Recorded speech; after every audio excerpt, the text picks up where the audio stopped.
Assalamualaikum warahmatullahi wabarakatuh. Kembali lagi di channel Portal Dimensi dan tentunya masih bersama saya Kang Slamet di sini. Kali ini Kang Slamet akan membawakan kisah yang berjudul Antasena Mahendra, Warisan Getih Leluhur. Cerita ini ditulis oleh Ristori. Sebelum kita masuk ke ceritanya, buat kalian yang belum subscribe channel ini, tekan tombol subscribe-nya terlebih dahulu dan tekan tombol notifikasinya agar kalian tidak ketinggalan cerita terbaru dari Portal Dimensi. Gak usah berlama-lama lagi, langsung saja kita masuk ke ceritanya. Antasena Mahendra, Warisan Getih Leluhur.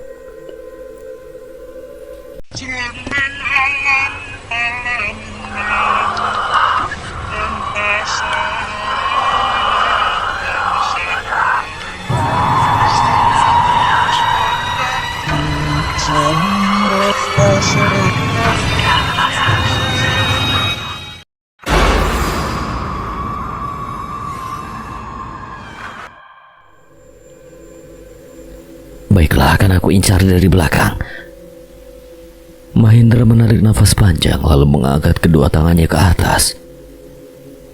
Madusena. Seberkas cahaya keemasan membelah udara malam, melesat turun dan berhenti tepat di genggamannya.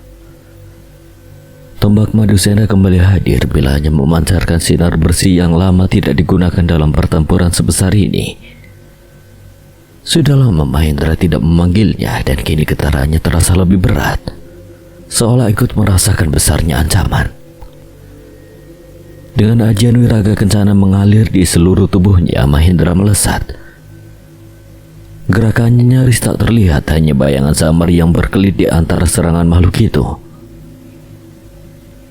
Ia menghindari satu kibasan, melompat di atas ayunan tangan lainnya, lalu menghujamkan tombak tepat ke arah dada mengincar jantung. Namun saat ujung Madusena menyentuh kulit makhluk itu, terdengar denting keras seperti logam menghantam baja.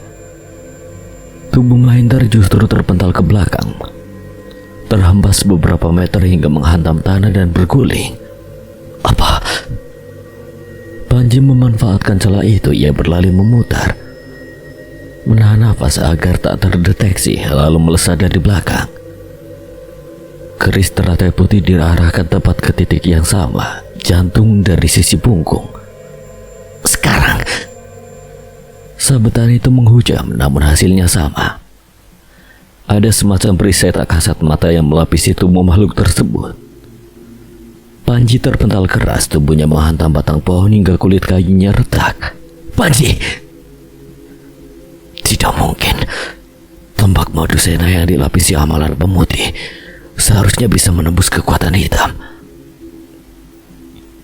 Makhluk besar itu semakin menggila. Raungannya menggelegar, membuat burung-burung malam berterbangan panik. Dengan satu tarikan kasar, ia mencabut pohon jati sebesar pelukan orang dewasa, lalu melemparkannya ke arah Mahendra. Mahendra meloncat ke samping tepat waktu. Pohon itu menghantam tanah dan memercikan serpihan kayu.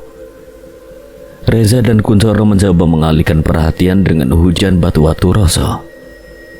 Ledakan demi ledakan menghantam tubuh makhluk itu, namun hanya meninggalkan asap tipis tanpa luka berarti. Latalah, lari Joro! Makhluk itu membalas dengan mencabut pohon lain dan melemparkannya ke arah mereka. Reza dan Kuncoro tak sempat sepenuhnya menghindar. Keduanya terpental cukup jauh, terjerembab di antara semak belukar. Mahendra dan Panji kini berdiri sejajar. Keringat bercucuran di pelipis mereka, namun tatapan keduanya tetap menyala. Kulitnya seperti ada pelindungnya. Perisai gaib. Mungkin ada yang mau perkuat makhluk ini dengan mantra. Lalu bagaimana mengalahkannya? Belum sempat mereka menyusun rencana, tiba-tiba dari arah belakang makhluk itu melesat cahaya putih menyilaukan. Bentuknya memanjang, berkilau, lalu berubah menjadi sosok ular putih besar. Dengan kecepatan luar biasa, ular itu melilit tubuh makhluk raksasa tersebut, mengikat kedua lengannya dan menahan gerakannya. Makhluk itu mengaum keras, berusaha meronta, namun lilitan ular putih itu semakin mengencang. Sisiknya memancarkan cahaya bersih yang kontras dengan aura hitam di sekeliling. Mahendra dan Panji saling menatap, sama-sama terkejut. Ular putih. Dari balik kegelapan hutan, dua sosok berlari mendekat, salah satunya melambaikan tangan tinggi-tinggi. Cahaya dari ular putih memantulkan wajah mereka yang kini terlihat jelas. Mahendra menyipitkan mata, lalu wajahnya berubah. Satria, kamu kenal dia? Iya, dia yang mengendalikan ular putih itu. Pemuda dengan kalung berbandul keris perak itu berhenti beberapa langkah dari mereka. Nafasnya terengah namun sorot matanya tajam. Di sampingnya Andaru berdiri dengan rambut gondrong tergerai, bahunya naik turun siap kembali menerjang. Kalian butuh bantuan? Di tengah raungan makhluk pemakan manusia yang kini terbelenggu ular putih, pertemuan itu terasa seperti simpul takdir yang akhirnya terikat. Mahendra masih berdiri dengan tombak Madusena tergenggam erat ketika wajah Satria terlihat jelas di bawah cahaya redup hutan. Ada jeda sesaat di antara mereka, hening yang dipenuhi kenangan lama. Terakhir kali mereka bertemu adalah saat tragedi Geti Angkoro, ketika darah dan amarah bercampur dalam satu malam panjang yang hampir merenggut segalanya. Mahendra tak pernah menyangka pertemuan berikutnya akan terjadi di tengah alas Jatiluhur di hadapan makhluk pemakan manusia. Satria, bagaimana kau bisa sampai di sini? Satria tak langsung menjawab, matanya tetap tertuju pada makhluk besar yang tengah terbelenggu lilitan ular putih raksasa bersisi keperakan. Ular itu mendesis pelan, menahan setiap gerakan makhluk yang masih berusaha meronta. Aku datang bukan tanpa alasan. Ingon penjaga keris Jatiluhur lepas kendali dan aku ingin menghentikannya. Ingon penjaga maksudmu makhluk ini? Iya, ia bukan sekadar demit, ia penjaga. Namun keris Jatiluhur telah dicuri dari tempatnya. Tanpa pusaka itu keseimbangannya terganggu. Energi hitam dari luar memprovokasinya, ia kehilangan kendali. Jadi semua ini karena keris itu hilang. Iya, dan tugasku menghentikannya sebelum ia benar-benar berubah menjadi pembunuh tanpa sisa kesadaran. Panji menatap makhluk besar yang kini meraung tertahan. Kami mencoba menembusnya. Pusaka kami tidak mempan. Ada perisai tak terlihat melindunginya. Karena yang kalian hadapi bukan tubuhnya, yang harus dihentikan adalah amarah dan energi gelap yang menyelimutinya. Ia masih penjaga, hanya saja amarahnya yang membuatnya tak terkendali. Sementara itu di sisi lain hutan, Reza dan Kuncoro baru saja bangkit dari semak tempat mereka terlempar. Saat melihat Andaru berdiri tak jauh dari mereka dengan rambut gondrongnya sebahu dan wajah sangar, keduanya justru mundur refleks. Oh, dia lagi Coro. Iki wong sing dia penguluk ini itu ya sa. Iya bener, dia orang matang. Hati-hati Coro, dia pasti manusia jadi-jadian. Andaru memutar lehernya berbunyi krek yang cukup jelas. Ia menatap mereka datar. Kenapa kalian seperti lihat setan? Ora, iki Kuncoro tadi nanya, katanya sampean kalau keramas pakai sampo apa? Kan sama-sama gondrong, ya kan Coro? Iya bener mas. Samponya apa? Untuk apa sambuan? Aku tidak pernah sambuan. Kenapa memangnya? Ora apa-apa. Yo kalau gak sambuan berarti yo sama kayak Kuncoro. Iya, sama ternak tumo. Andaru menyeringai tipis. Ia melangkah mendekat, membuat Reza dan Kuncoro spontan mundur lagi. Jangan deket-deket dulu, kita masih adaptasi. Kalian tidak perlu khawatir. Meski tampangnya serem, Andaru orangnya baik dan bersahabat. Reza dan Kuncoro hanya mengangguk. Meski begitu, entah mengapa mereka merasa takut bila bersebelahan dengan pemuda itu. Lalu bagaimana cara kita menghentikannya, Satria? Biar aku yang menanganinya. Di hadapan makhluk besar itu, Satria melangkah maju. Ular putih yang melilit makhluk tersebut masih menahan kuat. Sisiknya memancarkan cahaya yang semakin terang. Mahendra memperhatikan dengan seksama. Ada aura yang berbeda dari Satria sekarang. Lebih matang, lebih dalam. Cakra, tetap seperti itu. Pinta Satria pada ingon penjaganya itu, Cakra Manggala. Satria menggenggam bandul keris peraknya. Seketika keris itu memanjang ke ukuran aslinya. Bila hanya berkilau redup. Pusaka apa itu? Itu keris Cakra Manggala miliknya. Keduanya memperhatikan apa yang akan dilakukan Satria. Pemuda itu menutup mata sejenak, mengatur napas. Energi di sekitarnya berubah. Udara terasa berputar pelan seperti pusaran tak kasat mata. Ajian Cakra Buana. Satria mengusap bilah kerisnya dengan ibu jari. Seketika keris itu memancarkan cahaya kebiruan yang lembut namun dalam. Ia mengangkatnya tinggi ke atas tepat di hadapan tatapan makhluk besar yang masih meraung tertahan. Makhluk itu mendadak terdiam. Mata merahnya terpaku pada cahaya kebiruan tersebut. Dari tubuhnya yang besar dan berbulu hitam samar-samar terlihat kabut hitam keluar perlahan. Seperti asap tipis yang terhisap oleh pusaran tak terlihat. Mahendra menahan napas. Aura hitam itu benar-benar tertarik ke arah keris Cakra Manggala. Bukan diserap secara kasar, melainkan ditarik perlahan, dipisahkan dari tubuh makhluk itu. Satria tetap berdiri tegak, kedua kakinya menancap kuat di tanah. Cahaya kebiruan semakin terang. Tenanglah, kau hanya penjaga yang kehilangan pegangan. Suaranya tegas namun tak mengandung kebencian. Kabut hitam semakin banyak terhisap. Raungan makhluk itu melemah, berubah menjadi desahan berat. Otot-ototnya yang semula menegang perlahan mengendur. Mata merah menyala itu memudar menjadi redup. Ketika aura gelap terakhir tersedot masuk ke dalam pusaran cahaya keris, ular putih yang melilit tubuh makhluk tersebut mendesis perlahan lalu perlahan memudar menjadi kilatan cahaya sebelum menghilang sepenuhnya. Makhluk besar itu terhuyung lalu terduduk di tanah dengan bunyi berat.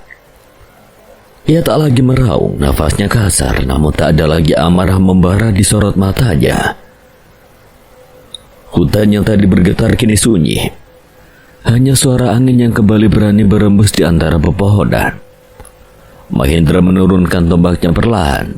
Panji memandangi Satria dengan tatapan campur aduk antara kagum dan penasaran.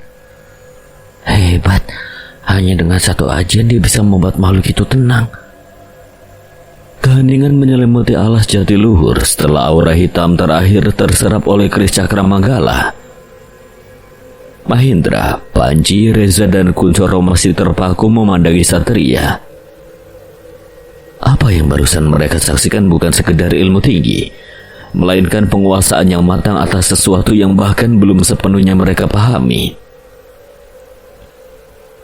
Tak heran jika Satria disebut sebagai pamomong jagat Ingon, penuntun para penjaga Ingon tersesat. Satria menurunkan kerisnya perlahan, lalu melangkah mendekati makhluk besar yang kini terduduk lemah. Kalau Bendu, ucapnya tenang memanggil nama makhluk itu. Makhluk itu mengangkat wajahnya. Mata merahnya telah redup, menyisakan sorot tua yang dalam. Perlahan ia menunduk hormat. Sanjaya. Aku bukan Sanjaya. Aku Satria keturunannya. Darah pamomong jagat Ingon tetap mengalir di dalam tubuhmu. Kami mengenal getarnya. Bersikaplah biasa saja. Aku datang bukan Eyang Sanjaya yang kau hormati. Aku datang untuk memahami apa yang terjadi. Ceritakan padaku tentang keris Jatiluhur. Kalau Bendu mengepalkan tangannya, tanah di bawahnya sedikit retak. Beberapa waktu lalu seseorang datang ke gua Jatiluhur. Dia bukan manusia sembarangan. Auranya gelap namun terbungkus serapi. Aku mencoba menghalanginya namun kekuatannya membuatku tak berdaya. Mahendra merasakan hawa di sekelilingnya berubah saat Kolobendu melanjutkan. Firasatnya tidak enak, namun pemuda itu masih diam. Ingin mendengar penjelasannya lebih banyak dari ingat penjaga keris Jatiluhur itu.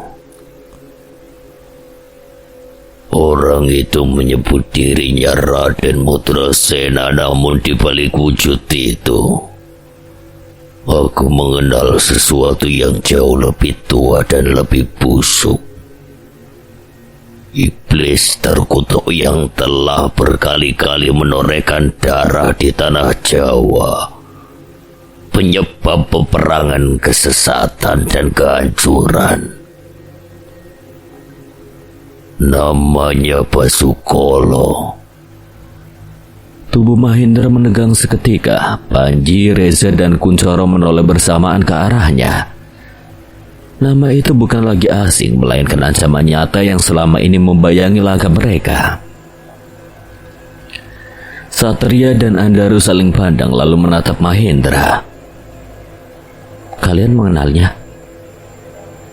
Aku memang berniat menghentikannya, tapi aku tidak menyangka ia sudah bergerak lebih dulu. Dan juga sejauh ini. Untuk apa dia mengambil keris Jatiluhur? Apa kau mengetahuinya? Karena keris Jatiluhur adalah satu dari 5 pusaka para leluhur. 5 pusaka yang bila disatukan mampu membuka gerbang waktu. Gerbang waktu? Reza nyaris tak percaya. Mustahil. Itu melanggar hukum alam. Waktu bukan jalan setapak yang bisa dilalui sesuka hati. Hukum alam bukanlah sesuatu yang kaku.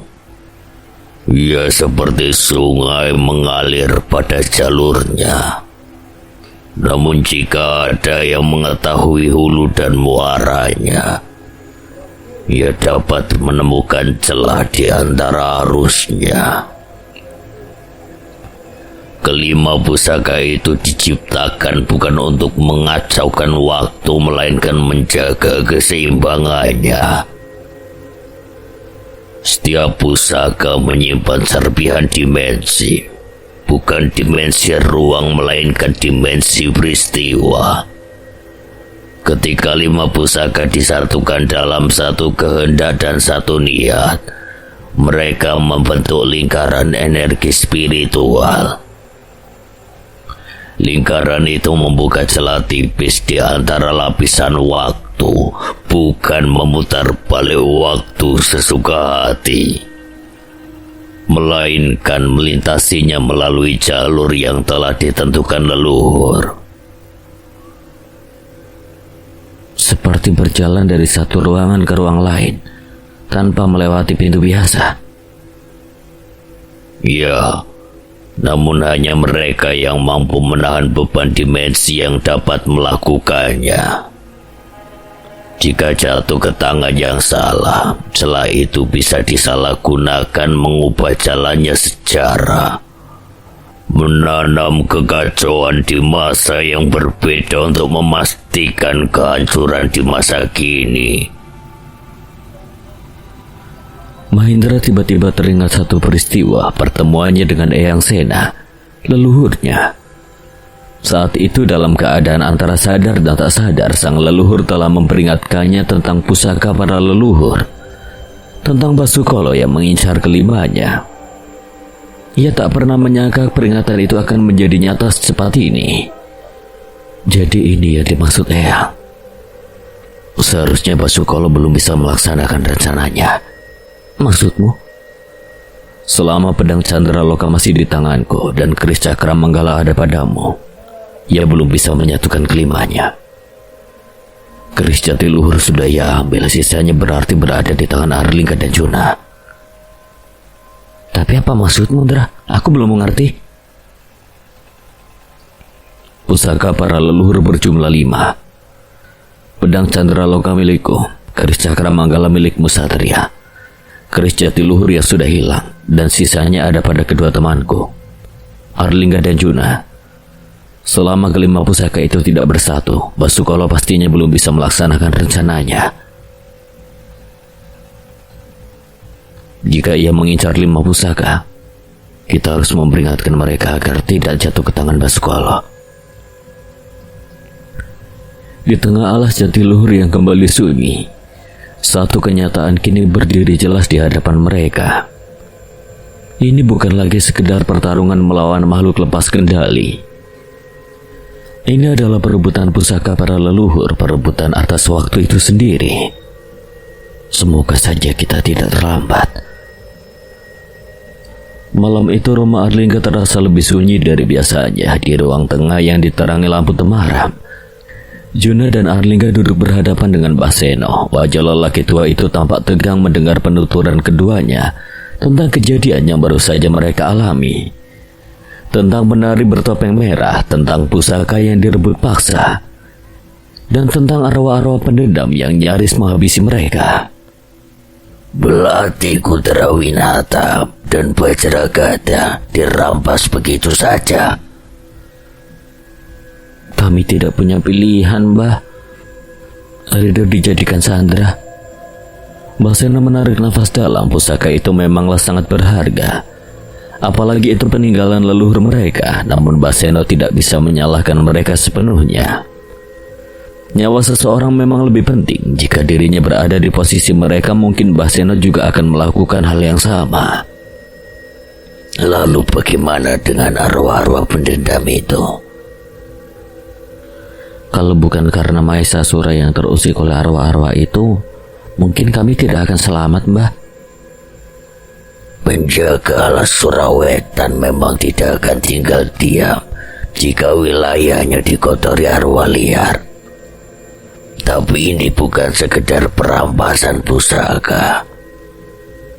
Ini seperti ada tangan besar yang menggerakkan semuanya. Belum sempat pembicaraan berlanjut, ponsel Arlingga bergetar. Nama Mahendra tertera di layar. Arlingga segera menjawab. Suara di seberang terdengar tergesa namun tegas, memperingatkan mereka untuk berhati-hati. Ada hal besar yang harus dibahas tentang pusaka para leluhur dan kaitannya dengan Basukolo. Wajah Arlingga berubah serius setelah panggilan itu terputus. Ada apa, Ling? Mahendra bilang pusaka kita termasuk dalam pusaka para leluhur, dan semuanya ada hubungannya dengan Basukolo. Jadi ini bukan kebetulan. Takdir kadang tidak datang dengan suara gemuruh. Ia tersusun pelan-pelan sejak masa lalu. Kalau benar pusaka itu bagian dari satu rangkaian besar, berarti apa yang kalian alami memang sudah disiapkan jauh sebelum kalian lahir. Kata-kata itu membuat ruangan terasa semakin berat. Baseno lalu berdiri perlahan. Besok kita temui Mahendra. Malam ini istirahatlah. Aku punya firasat masalah ini akan jauh lebih besar dari yang kita bayangkan. Juna dan Arlingga saling pandang. Ia mengangguk. Tak ada lagi yang bisa dibicarakan malam itu. Juna pamit untuk pulang, berniat bertemu kembali esok hari. Sepanjang perjalanan menuju rumahnya, pikiran Juna tak henti-hentinya memutar bayangan pusaka Bajragada. Bukan soal kehilangan kekuatan, melainkan ketakutan akan penyalahgunaan. Jika benar pusaka itu bagian dari 5 yang mampu membuka gerbang waktu, maka jatuh ke tangan yang salah bisa berarti kehancurannya tak terbayangkan. Saat melewati perbatasan alas Surawetan, langkahnya terhenti. Di bawah bayangan pepohonan, sepasang mata berkilat menatapnya. Mahesasura, macan hitam besar dengan sorot tajam yang tak pernah sepenuhnya bisa ditebak. Mahesasura. Entah mengapa malam itu Juna merasakan dorongan kuat untuk mendekat. Tak ada rasa takut, hanya perasaan dipanggil. Ada apa? Kenapa kau melihatku seperti itu? Ikutlah. Juna menelan ludah, namun kakinya tetap melangkah mengikuti sang penjaga alus Surawetan. Mereka menyusuri jalan setapak yang jarang dilalui manusia, menembus semak dan pepohonan hingga tiba di sebuah tempat tersembunyi. Di sana tampak reruntuhan batu-batu tua menyerupai sisa candi yang telah lama ditelan waktu. Lumut menempel di setiap sisinya dan di tengahnya terdapat kolam kecil seperti punden yang airnya jernih namun terasa dalam. Tempat apa ini? Mendekatlah. Juna melangkah pelan lalu menduduk menatap permukaan air. Mahesasura menyentuhkan ujung cakarnya ke air itu. Riaknya melebar perlahan.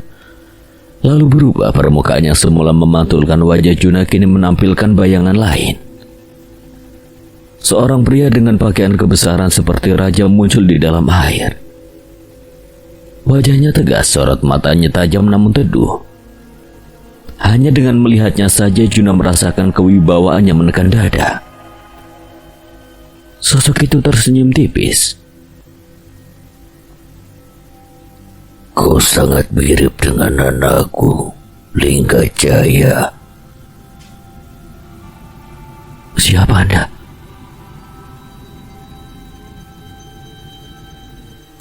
Mahesa menunduk hormat.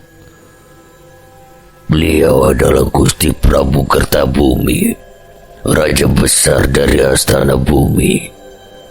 Tempat ini adalah petilasan beliau dahulu bertapa. Prabu Kertabumi leluhurku. Sosok dalam air itu mengangguk. Darahku mengalir dalam tubuhmu, Arjuna. Juna masih sulit mencerna semuanya. Bagaimana bisa menampakkan diri seperti ini? Maaf, maksudku bagaimana Prabu menemuiku seperti ini? Kau tidak perlu memanggilku Prabu. Panggil saja Eyang. Petilasan ini dahulu kuhubungkan dengan alam yang berbeda. Bukan sekedar tempat bertapa, melainkan simbol antara dunia manusia dan dimensi kesadaran. Aku menunggumu. Maksud Eyang? Ada takdir para leluhur yang kini mulai bergerak. Pusaka-pusaka yang dahulu kami ciptakan untuk menjaga keseimbangan kini diperebutkan. Basukolo bukan sekedar ingin berkuasa. Ia ingin mengubah jalannya waktu, memutar peristiwa sesuai kehendaknya. Dan kau adalah bagian dari simbol takdir itu. Aku gagal menghentikan kekacauan di masa lalu. Namun darah Wirabumi tak pernah padam. Kini tanggung jawab itu berpindah padamu dan mereka yang memegang pusaka lain. Ini bukan kebetulan. Ini adalah warisan leluhur. Juna menatap bayangan leluhurnya di permukaan air. Hatinya bergetar antara takut dan teguh. Malam itu di bawah reruntuhan batu tua dan tatapan Mahesasura, ia menyadari satu hal. Perjalanan mereka bukan lagi sekedar melindungi pusaka. Mereka tengah melangkah menuju takdir yang telah dirajut para leluhur jauh sebelum nama mereka dilahirkan ke dunia. Arjuna, aku harus meminta maaf padamu. Maaf kenapa, Eyang? Karena permasalahan masa lalu yang belum selesai. Kehidupanmu tak pernah benar-benar tenang. Bayang-bayang peperangan lama kini mengejarmu. Namun yang harus kau pahami, ini adalah warisan leluhur. Darah Wirabumi mengalir dalam tubuhmu. Itu bukan sekedar garis keturunan, melainkan amanah. Mengapa harus saya? Karena hanya kau yang dapat menutup lingkaran yang pernah kubuka. Wirabumi bukanlah yang dilahirkan untuk hidup biasa. Ketika keseimbangan terganggu, darah itu akan terpanggil. Prabu Kertabumi lalu memalingkan pandangannya seakan melihat masa lalu yang jauh. Dulu di Astana Bumi, peperangan pecah bukan karena perebutan tahta semata. Ada sesuatu yang meracuni hati manusia. Panji Ireng, patihku sendiri. Panji Ireng bukan pengkhianat sejak awal. Ia cerdas, setia, dan juga berani. Namun ia merasa diperlakukan tak adil. Dalam satu peristiwa pengadilan kerajaan, aku memutuskan hukuman yang menurutnya berat sebelah. Aku memilih menjaga keseimbangan kerajaan, bukan membela harga dirinya. Sejak saat itu hatinya retak. Air di punden pun bergetar lebih kuat menampilkan bayangan peperangan. Prajurit beradu pedang, api membakar gerbang, dan di tengah-tengahnya sosok berjubah gelap berdiri dengan tatapan penuh dendam. Ia pergi dari Astana Bumi dengan luka batin yang tak tersembuhkan. Dalam pengembaraannya, ia bertemu dengan Basukolo. Iblis itu memberinya satu hal yang tidak pernah bisa kuberikan. Pengakuan atas amarahnya. Basukolo memelihara dendamnya, membesarkannya hingga Panji Ireng tak lagi melihat mana benar dan salah. Yang ia tahu hanya satu: menghancurkan apa yang dulu ia bela. Jadi semua peperangan itu adalah hasil dari luka yang dibiarkan membusuk. Aku meninggalkan kerajaan bukan karena kalah, melainkan untuk menghentikan lingkaran darah yang semakin meluas. Namun Panji Ireng tak pernah benar-benar tumbang. Ia bersembunyi di balik zaman, menunggu celah, dan kini ia kembali bersama Basukolo. Kami tidak bisa mengalahkannya di zaman yang berbeda. Jika aku atau para leluhur memaksakan diri turun sepenuhnya ke duniamu, itu akan melanggar hukum sebab dan akibat. Waktu akan retak. Yang bisa kami lakukan hanya memberi isyarat dan menunggu keturunan kami menyelesaikannya di zamannya sendiri. Tapi aku bahkan tidak tahu di mana Panji Ireng sekarang. Pusakaku pun telah dirampas. Karena itu kau harus menemukan pintu. Pergilah ke petilasan Lawang Sukma, tak jauh dari desa Kedung Rejo. Di sanalah Panji Ireng melintasi batas antara alam. Nama desa Kedung Rejo membuat dada Juna bergetar. Dulu dirinya pernah tinggal di desa tersebut cukup lama. Namun karena pekerjaan ayahnya dipindahkan, akhirnya Juna dan keluarganya meninggalkan desa tersebut. Tak ada yang kebetulan. Jejak darahmu selalu menuntun kembali ke simpul asal. Aku tak bisa berlama-lama. Ada yang harus kuurus di alam berbeda. Namun dengarkan baik-baik, Juna. Takdir bukan rantai yang mengikatmu, melainkan jalan yang diwariskan. Darah masa lalu tak menuntut balas. Ia menuntut penyelesaian. Jangan biarkan amarah menguasaimu seperti yang terjadi pada Panji Ireng. Ingat, kekuatan terbesar Trawira Bumi bukan pada pusakanya, melainkan pada kemampuannya menahan diri saat dunia menuntut balas. Jika kau berdiri karena dendam, kau akan jatuh oleh dendam. Namun jika kau berdiri karena tanggung jawab, bahkan waktu pun akan memberi jalan. Jangan takut pada bayang-bayang masa lalu.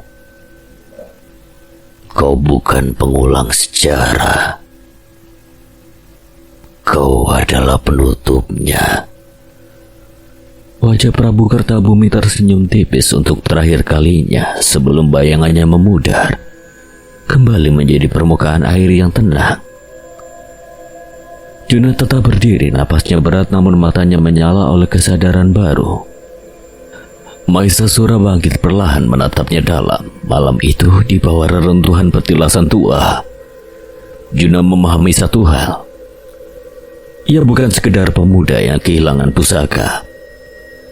Ia adalah Trawira Bumi dan sejarah menunggu untuk dituntaskan.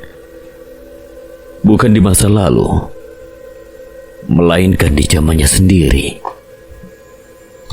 Malam di desa kerajaan turun dengan sunyi yang pekat. Di teras rumah kayu sederhana miliknya, Baharia duduk beristilah sambil memutar tasbih di jemarinya. Bibirnya komat kamit lirih menyebut asma yang telah menjadi penjaga batinnya sejak muda.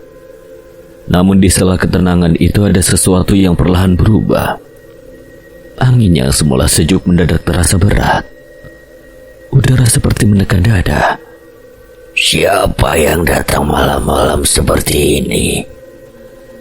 Tasbih di tangan Baharia berhenti berputar. Sepasang matanya yang rentan namun tetap tajam menatap lurus ke jalan desa yang gelap. Samar-samar ia merasakan getaran tak biasa. Bukan suara, bukan langkah yang terdengar jelas, melainkan aura pekat mencekam. Ia berdiri perlahan melangkah turun dari teras. Alih-alih menunggu di dalam rumah, ia justru berjalan menjauh menuju arah datangnya hawa ganjil itu. Ia tak ingin energi buruk menyentuh batas halaman rumahnya. Beberapa puluh langkah dari rumahnya, siluet seseorang tampak berjalan perlahan di jalan tanah yang sunyi. Semakin dekat, semakin jelas sosok itu. Pakaiannya yang dikenakannya bukan pakaian zaman sekarang, melainkan busana seperti pati kerajaan masa lampau. Kain panjang berlapis, sabuk lebar, dan sebuah keris terselip di pinggangnya. Wajahnya tegas, sorot matanya dingin seperti baja. Orang itu berhenti beberapa meter di hadapan Baharia lalu tertawa pelan. Menarik. Aku tak menyangka ada yang mampu merasakan kehadiranku sebelum aku mengetuk pintu. Siapa kau dan apa urusanmu datang ke desa ini? Namaku Durgapati. Aku datang mencari seorang anak bernama Mahendra. Mahendra, untuk apa kau mencarinya? Bukan urusanmu. Tak ada orang bernama Mahendra di sini malam ini. Dan sekalipun ada, tak akan mudah bagimu untuk menemuinya. Kupikir aku datang tanpa persiapan. Jangan memaksaku menggunakan cara yang lebih keras. Jika kau tak ingin memberitahu keberadaannya, aku akan menghabisi setiap orang di desa ini termasuk kau. Ancaman itu melayang begitu saja di udara malam. Baharia bisa merasakan getaran dari keris yang dibawa pria itu. Bukan pusaka biasa, ada energi tua dan kelam yang tersimpan di dalamnya. Kata-katanya bukan gertakan kosong. Namun lelaki tua itu tetap berdiri tegak. Ancaman hanya bekerja pada mereka yang takut. Dan aku sudah terlalu lama hidup untuk takut pada bayang-bayang. Kau berani? Aku hanya menjaga yang harus kujaga. Kata-kata itu membuat Durgapati mendengus jengkel. Tanpa aba-aba tubuhnya bergerak secepat kilat. Sebuah tendangan meluncur lurus ke arah dada Mbah Arya disertai pengerahan tenaga dalam yang begitu padat hingga udara di sekitarnya berdesis. Namun refleks Mbah Arya tak kalah cepat. Kedua lengannya terangkat menangkis, menahan benturan keras itu. Tubuhnya terdorong mundur setengah langkah, namun kakinya tetap kokoh menancap di tanah. Lumayan. Kali ini serangkaian pukulan cepat menyasar titik vital. Gerakannya halus, terlatih, setiap serangan disertai aliran tenaga dalam yang nyaris sempurna. Mbah Arya memutar tubuhnya ringan, menepis satu pukulan, mengalihkan lainnya. Tangannya bergerak lembut namun akurat, seperti air yang mengalir menghindari batu. Ketika sebuah sikutan hampir mengenai pelipisnya, ia menunduk lalu membalas dengan dorongan telapak tangan ke arah ulu hati Durgapati. Benturan itu membuat Durgapati mundur 2 langkah. Kau cukup hebat orang tua, dan kau bukan tamu yang sopan. Durgapati meloncat, tubuhnya berputar di udara sebelum melancarkan tendangan memutar yang mengarah ke kepala. Mbah Arya mengangkat lengannya menahan serangan itu, lalu menangkap pergelangan kaki lawannya sekejap. Dengan putaran halus ia mencoba menjatuhkan Durgapati.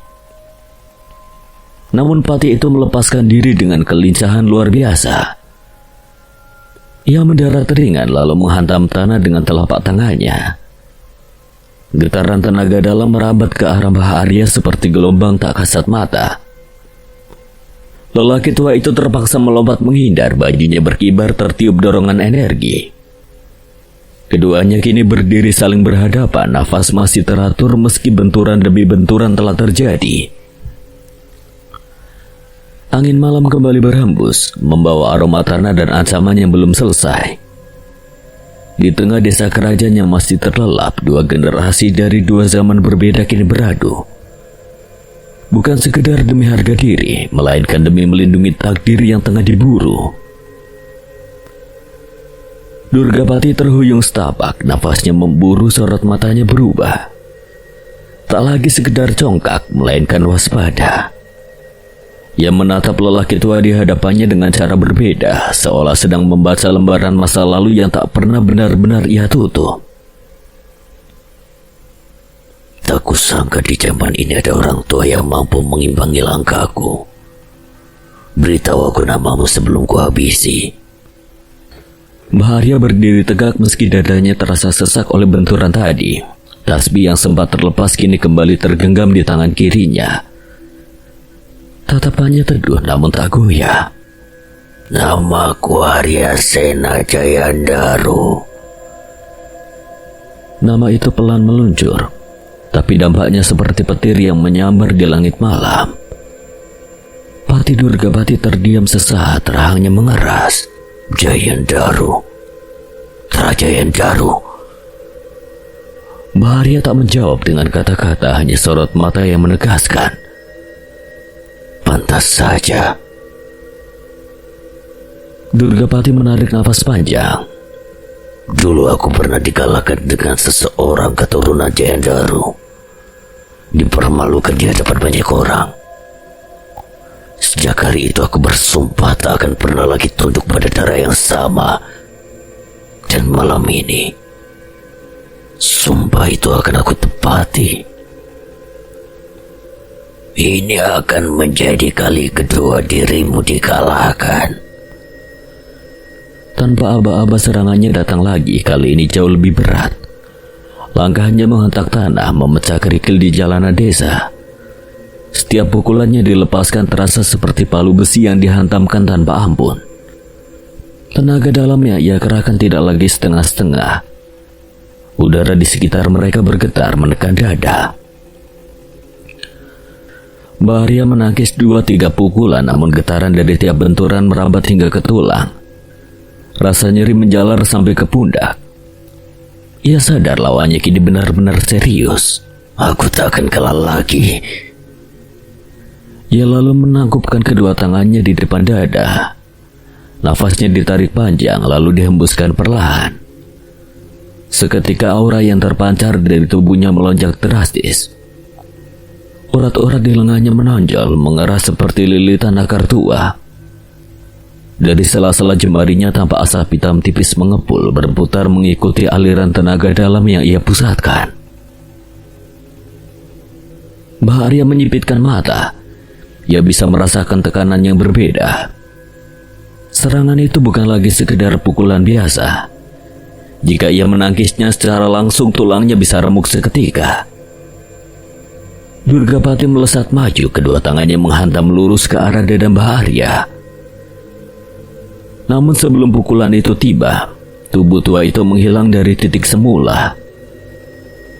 Ajian wiraga kencana mengalir di seluruh sendinya, meringankan tubuhnya seperti daun kering yang tertiup angin. Gerakannya menjadi samar, hanya bayangan tipis di antara cahaya bulan dan gelapnya malam. Serangan pertama luput, serangan kedua hanya menyentuh ujung kain sarungnya. Kau masih mampu bergerak secepat itu? Mbah Arya tak menjawab, ia terus menghindar tipis demi tipis. Merasakan hembusan angin dari setiap pukulannya nyaris menyentuh tubuhnya. Sampai akhirnya dalam sepersekian detik ketika keseimbangan Durgapati sedikit terbuka, kesempatan itu datang. Dengan satu langkah maju yang terukur, Mbah Arya memusatkan tenaga pada kepalan kanannya. Ajian Beraja Musti menghimpun daya di dalamnya, membuat tinju terasa berat dan padat seperti besi yang ditempa. Cukup. Pukulan itu meluncur dan menghantam wajah Durgapati tepat di rahang kiri. Benturan keras terdengar. Di saat yang sama tangan Durgapati juga berhasil menghantam perut Mbah Arya dengan tenaga yang tak kalah mengerikan. Dua tubuh itu sama-sama terdorong ke belakang, debu jalanan berhamburan. Darah menetes ke sudut bibir Durgapati. Ia mengusapnya dengan punggung tangan lalu tersenyum miring. Sementara itu Mbah Arya terbatu keras. Setetes darah hangat keluar dari sela bibirnya menodai ujung janggut putihnya. Tubuh tua, sehebat apapun dirimu, ragamu tak lagi sekuat dulu. Kau tak akan sanggup menandingiku dalam pertarungan panjang. Selama nafasku masih ada, aku tak akan membiarkanmu menyentuh cucuku. Durgapati melangkah mendekat, perlahan namun pasti setiap langkahnya mengandung niat membunuh. Tangannya kembali mengeras, asap hitam mulai berputar lagi di sekeliling jemarinya. Kalau begitu biar ku akhiri sekarang. Ia mengangkat tangan bersiap meluncurkan satu serangan pamungkas, namun sebelum tenaga itu dilepaskan, sorot matanya terganggu oleh cahaya tajam dari kejauhan. Sebuah sinar putih membelah gelapnya jalanan desa. Durgapati menoleh. Suara mesin motor tua meraung semakin dekat semakin kencang. Seolah tak peduli pada ancaman di hadapannya, lampu depannya menyilaukan, memaksa Durgapati melompat mundur untuk menghindari tabrakan. Siapa lagi keroco yang datang? Motor itu berhenti tepat di depan Mbah Arya dengan decit ban yang tajam. Debu kembali berterbangan. Mbah Arya mendongak, terkejut sekaligus cemas. Masta. Itu adalah cucunya, Aswanata Dewandaru, yang baru saja pulang dari padepokan Wisanggeni. Melihat simbahnya terluka, Aswan buru-buru mematikan mesin motornya lalu berlutut di samping Mbah Arya. Bah, Simbah tidak apa-apa. Aku butuh waktu untuk bernapas. Aswan mengangguk, ia paham betul maksud kalimat itu. Luka dalam akibat benturan tenaga tinggi tadi tidak bisa dianggap remeh. Wajahnya mengeras, ada bara yang perlahan menyala di balik sorot matanya ketika ia melihat setitik darah di sudut bibir lelaki tua itu. Aswan bangkit lalu menoleh tajam ke arah Pati Durgapati yang berdiri beberapa langkah dari mereka. kau yang membuat simbaku terluka. Aku bukan sekedar melukai. Aku berniat menghabisinya. Tawanya belum benar-benar reda ketika bayangan Aswan mendadak lenyap dari tempatnya berdiri. Dalam satu kedipan mata, Aswan sudah berada sejengkal di hadapan Durgapati. Tinju kanannya sudah meluncur tanpa aba-aba. Kalau begitu, gua habisi kau. Pukulan itu menghantam wajah Durgapati dengan keras. Tubuh Pati itu terpental beberapa meter, menghantam tanah hingga debu berhamburan. Ia berusaha bangkit, namun tiba-tiba dadanya sesak. Batuknya berat, seolah ada sesuatu yang menekan dari dalam. Rasa nyeri yang menjalar bukan hanya di kulit dan tulang, melainkan sampai ke bagian terdalam yang tak kasat mata. Seranganmu ini bukan sekedar tenaga dalam biasa. Aswan tak menjawab.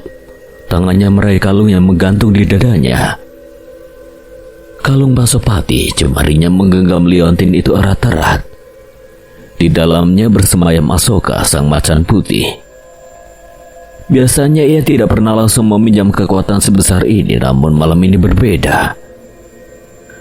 Lelaki di hadapannya telah melukai orang yang ia hormati. Akan kubalas berkali-kali lipat dari apa yang kau lakukan pada simbaku. Perlahan hawa di sekeliling berubah. Samar-samar aura putih mulai menyelimuti kedua tangannya. Bentuknya menyerupai cakar besar yang memanjang dari jemarinya. Udara terasa lebih dingin, tapi tekanan energinya begitu tajam. Begitu ya, rupanya ada sosok lain di dalam tubuhmu. Aswan melesat cepat. Kecepatannya kini 2 kali lipat lebih cepat dibandingkan gerakan Baharia sebelumnya. Durgapati bahkan tak sempat menghindar. Ia hanya bisa menangkis serangan demi serangan yang datang bertubi-tubi. Setiap benturan antara lengan mereka menimbulkan getaran keras. Dari sisi kanan, Aswan memutar tubuhnya dan melayangkan tendangan ke arah rusuk. Durgapati terlambat mengantisipasi. Tendangan itu menghantam telak, membuatnya terhuyung dan meringis kesakitan. Samar-samar di balik aura putih yang menyelubungi Aswan, bayangan seekor macan besar tampak mengaum tanpa suara. Durgapati semakin berang. Ia sadar jika terus bertahan seperti ini dirinya akan terdesak. Baik, kalau begitu aku tak akan bermain-main lagi. Tangannya meraih gagang keris di pinggang ketika pusaka itu ditarik keluar dari warangkanya. Hawa di sekitar mereka berubah drastis bila hanya memantulkan cahaya bulan dengan kilau gelap yang tak wajar. Seketika aura Durgapati melonjak, lebih pekat dan lebih berat dari sebelumnya.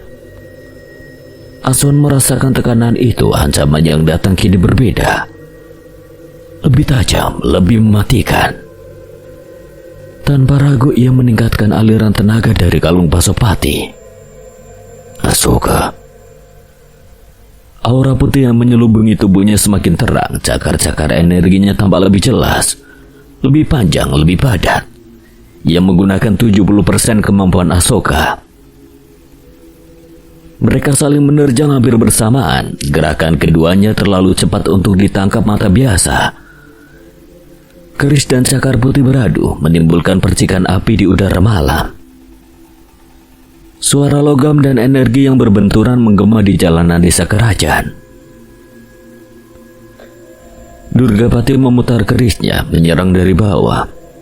Aswan meloncat lalu mendarat dan langsung membalas dengan sabetan cakar yang hampir mengenai leher lawannya. Durgapati membalas dengan tendangan keras ke arah dada. Aswan terdorong beberapa langkah namun masih mampu bertahan. Pati itu melompat mundur lalu mengangkat kerisnya tinggi-tinggi. Bibirnya mulai merapal mantra. Asap hitam keluar dari bilah pusaka itu melingkar seperti ular yang siap menyambar. Udara di sekitar mereka menegang. Namun sebelum mantra itu selesai, sebuah suara tanpa wujud terdengar. Dalam, berat dan penuh tekanan. Hanya Durgapati yang tampak mendengarnya dengan jelas. Wajahnya berubah. Belum waktunya. tangan Durgapati gemetar sesaat.